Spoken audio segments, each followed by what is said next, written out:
नमस्कार. तुम्ही बघताय सेंटर स्पॉट आणि मी आहे केदार केसकर.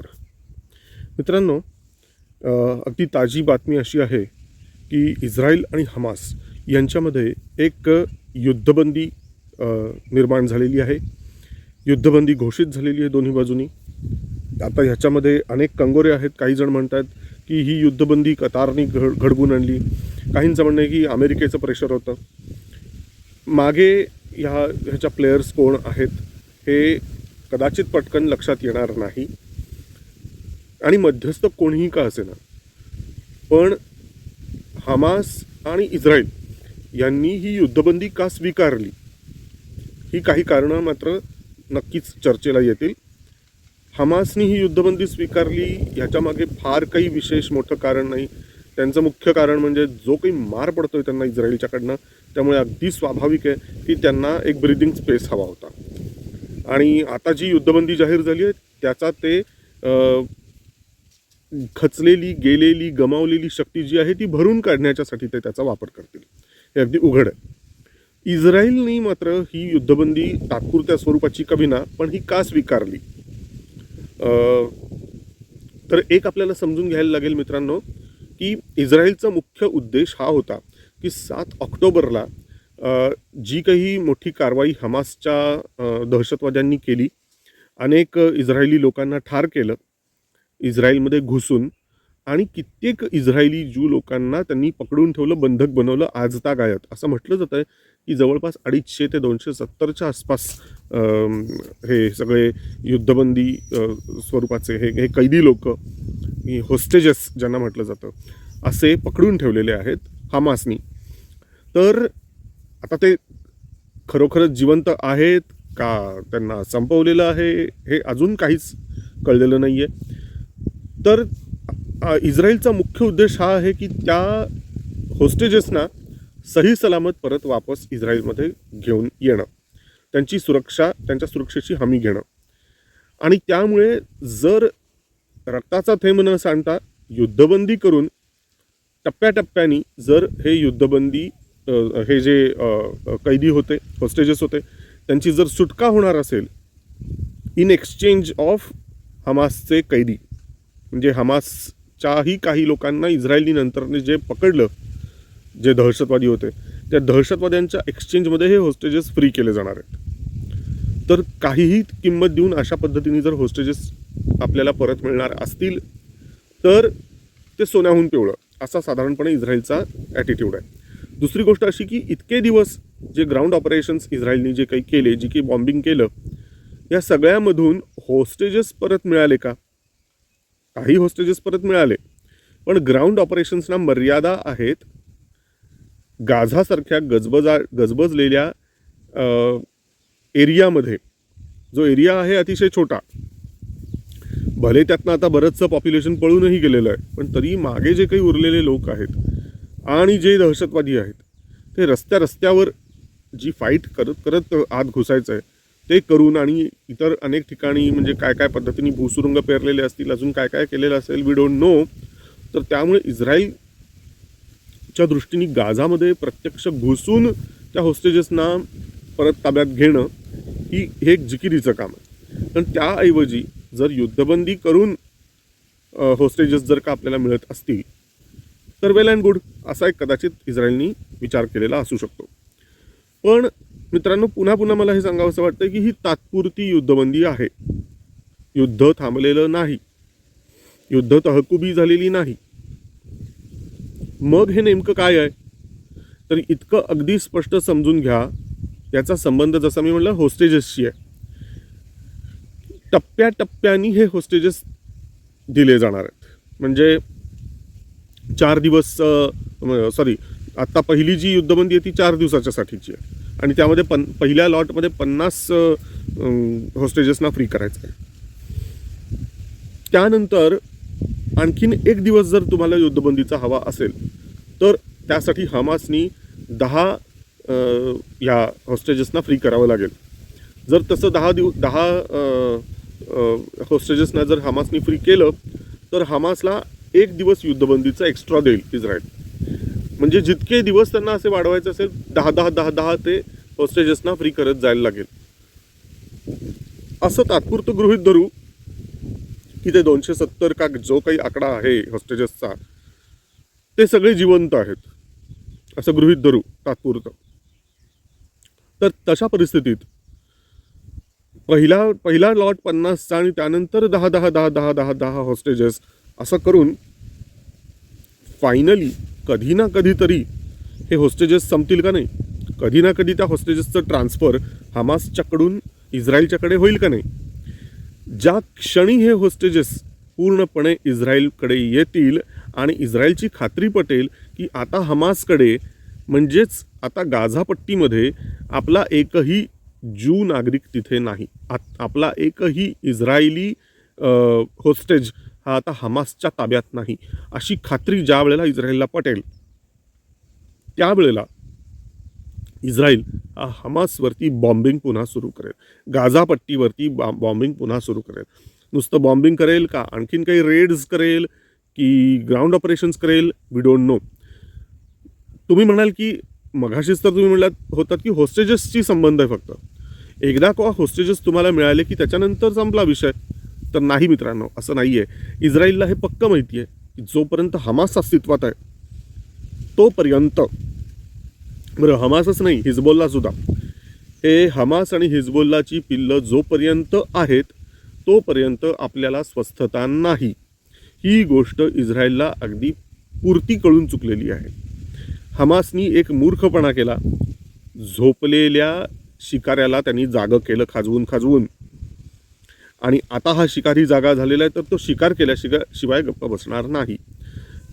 पहिलं टार्गेट आहे हॉस्टेजेस. एकदा का हॉस्टेजेस ताब्यात आले की इस्रायल सुटला, मग इस्रायल हा हमास आणि हिजबुल्लाला दे माय धरणी ठाय करून सोडणार.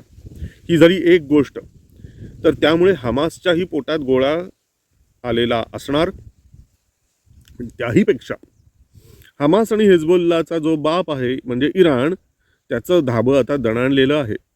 याचं कारण मित्रांनो, सगळ्यांचं लक्ष या युद्धबंदीच्या बातमीकडे गेलं, पण एक बातमी अनेकांच्याकडून निसटलेली आहे आणि ही बातमी अशी आहे, खूप इंटरेस्टिंग बातमी आहे की हे सगळं चालू असताना इराण आणि रशियाचा मर्सिनरी ग्रुप वॅगनर ग्रुप माहिती असेल तुम्हाला, ज्याचा चीफ होता प्रिगोझिन, म्हणजे पुटिनचा तो शेफ होता. तो प्रिगोझिन पुढे जाऊन वॅगनर ग्रुप त्यांनी निर्माण केला पुटिनच्या आदेशानुसार, आणि वॅगनर म्हणजेच मर्सिनरी ग्रुप म्हणजे भाडोत्री सैनिकांचा एक खूप मोठं दल सैन्य त्यांनी उभं केलं आणि त्याचा तो चीफही बनला. एवढ्यावरती हे सगळं प्रकरण थांबलं नाही. युक्रेन युद्धामध्ये वॅगनरच्या भाडोत्री सैनिकांचं खूप मोठं योगदान आहे. बराच काळ प्रिगोझिननी त्या दलाचं नेतृत्व केलं. पुढे वॅगनर ग्रुपचा जो हा प्रिगोझिन होता तो आणि पुटिन यांचं काहीतरी बिनसलं.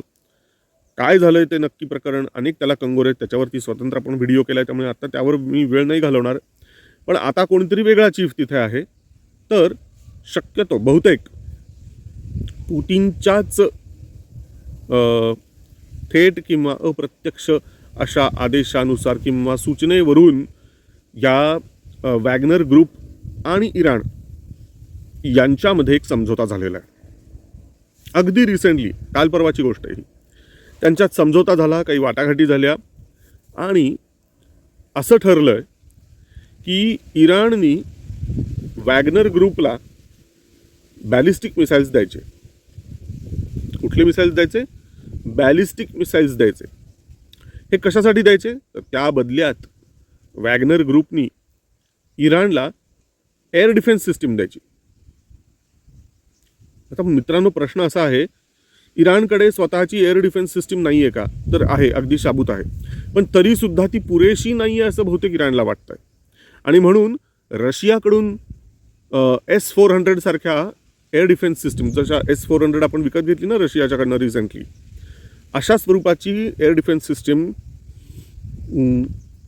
इराणला मिळावी अशी इराणची इच्छा होती बहुतेक.